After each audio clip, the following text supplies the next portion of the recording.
વાત અયોધ્યાના ઉપહારની કરી। અયોધ્યાનો પ્રાણ પ્રતિષ્ઠા ઉત્સવ જેમ જેમ નજીક આવી રહ્યો છે તેમ તેમ લોકોમાં એ ઉત્સાહ પણ વધી રહ્યો છે અને એટલી બધી ભેટ સોગાદ અયોધ્યા પહોંચી રહી છે કે વર્લ્ડ રેકોર્ડ સર્જાઈ જાય। જો કે રેકોર્ડ તો સર્જાઈ પણ ચૂક્યો છે અને તે છે રંગબેરંગી દીવડાઓથી રચાયેલી શ્રી રામની આકૃતિનો।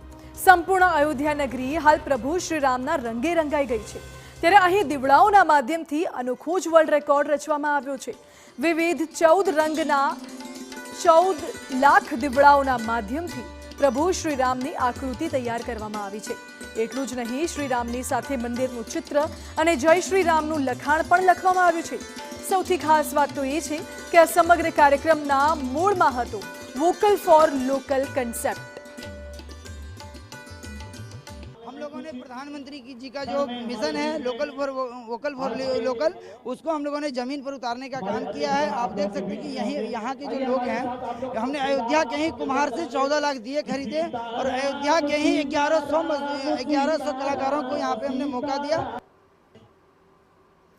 દિવાળીના સમયે સરયુના ઘાટ પર સૌથી વધુ દીપ પ્રગટાવીને વર્લ્ડ રેકોર્ડ સર્જવામાં આવ્યો હતો। ત્યારબાદ દીવડાઓના માધ્યમથી સર્જાયેલો આ અનોખો જ વિશ્વ વિક્રમ છે। અયોધ્યામાં સર્જાયો વધુ એક વર્લ્ડ રેકોર્ડ। અત્યારે હું અયોધ્યાના જે સ્થાન પર છું ત્યાં ભગવાન શ્રી રામની દીવા દ્વારા આકૃતિ તૈયાર કરવામાં આવી છે। 14 લાખ દીવડાઓનો ઉપયોગ થયો છે, 14 રંગના દીવડાનો ઉપયોગ થયો છે। ભગવાન શ્રી રામ જે મુખ્ય મંદિરનું નિર્માણ થઈ રહ્યું છે એ તેમની સાથે સાથે મુખ્ય પ્રધાન અહીંના યોગી આદિત્યનાથ અને વડાપ્રધાન નરેન્દ્ર મોદી આ તમામના જે ચિત્રો છે તેને દીવા દ્વારા અહીં દોરવામાં આવ્યા છે। એટલે કે આ જે આખું પરિસર છે તે અત્યારે એક તરફ દીવાથી જગમગી રહ્યો છે તો બીજી તરફ અયોધ્યામાં દીવા દ્વારા જ વધુ એક વર્લ્ડ રેકોર્ડ થયો છે।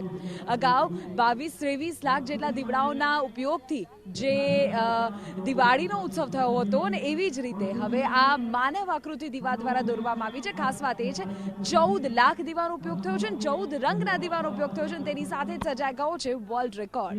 કેમેરામેન નેટવર્ક પર સાથે વિધિ TV9 અયોધ્યા था।